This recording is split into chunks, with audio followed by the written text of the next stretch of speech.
Selamat hari Kamis, jemaat yang termanis. Kamis pagi ini tidak lengkap tanpa adanya sambar virtual. Sapaan mimbar firman Tuhan Allah. Nah, saudaraku, hidup ini tidak terlepas dari yang namanya kekecewaan, kepahitan, dan keputusasaan. Hal seperti ini akan selalu kita hadapi dalam setiap kehidupan kita. Bahkan kita memiliki begitu banyak alasan untuk kita menjadi seorang yang kecewa. Bisa saja bisnis yang gagal, rumah tangga yang berantakan, keluarga dan pendidikan yang gak karuan, atau mungkin kita ditinggalkan oleh orang yang kita kasihi. Naomi, seorang perempuan yang kita kenal, begitu banyak mengalami peristiwa buruk dalam hidupnya. Dia bahkan memiliki 1001 alasan sebenarnya untuk bisa menjadi seorang yang kecewa, kepahitan, bahkan putus asa. Bayangkan saudaraku, dia meninggalkan kampung halamannya, zona nyamannya, dia ikut suami, dan menjadi seorang yang asing di Moab. Bahkan akhirnya dia ditinggalkan oleh suaminya dan kedua anak laki-lakinya. Tapi luar biasanya saudaraku, ketika kekecewaan ada di depannya, dia tidak membiarkan hidupnya dipenuhi dengan kepahitan. Bahkan dia tidak mengeluh, bahkan dia tidak mengutuki nasibnya, bahkan dia tidak meninggalkan Tuhan yang dia percayai saat itu. Dia berusaha bangkit, dia berjalan. Itu yang dilakukan oleh Naomi.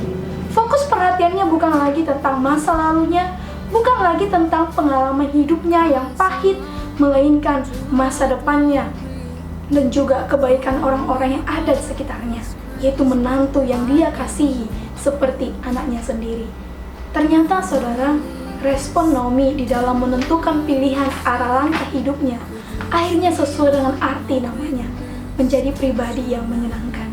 Saudaraku, walau kita merasa hidup ini seakan berat, bahkan seakan-akan menekan kita semakin ke bawah, ingat, teladani Naomi. Dia tidak berontak dan dia tidak meninggalkan Tuhan Allahnya.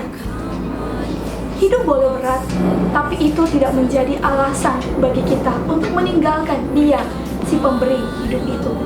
Naomi menyerahkan hidupnya ke dalam kemurahan Tuhan, dan dia melihat dan mensyukuri setiap tetesan kebaikan Tuhan dalam hidupnya. Karena dalam Rut 2 ayat 20 dikatakan, diberkatilah kiranya orang itu oleh Tuhan yang rela mengaruniakan kasih setianya kepada orang yang hidup dan yang mati. Beratnya kehidupan, bahkan walau ia kehilangan semua orang yang dia cintai, dia tidak kehilangan kasih untuk dia bagikan kepada mereka yang mengasihinya. Itu kedua menantunya, Orpa dan Rut. Saudaraku, kita boleh kehilangan orang yang kita kasihi, kita boleh kehilangan harta kita boleh kehilangan apa yang selama ini kita genggam. Tapi ingat, kita tidak boleh kehilangan kasih Tuhan untuk kita salurkan bagi orang lain. Tuhan menghargai kualitas pilihan sikap kita. Ketika kita tetap memilih stay bersama Dia, maka Dia akan tetap setia memberkati kita. Orang yang menabur iman dan kasih dengan air mata sambil terus berjalan maju, Tuhan janjikan akan menuai dengan sukacita dan sorak-sorai. Ingat saudaraku, kekecewaan, kepahitan, atau keputusasaan akan menghancurkan hidup selama fokus hidup kita bukan untuk kenyamanan hidup pribadi, melainkan iman kita kepada Dia yang mengasihi kita. Semangat beraktivitas dan kiranya Tuhan Yesus memberkati.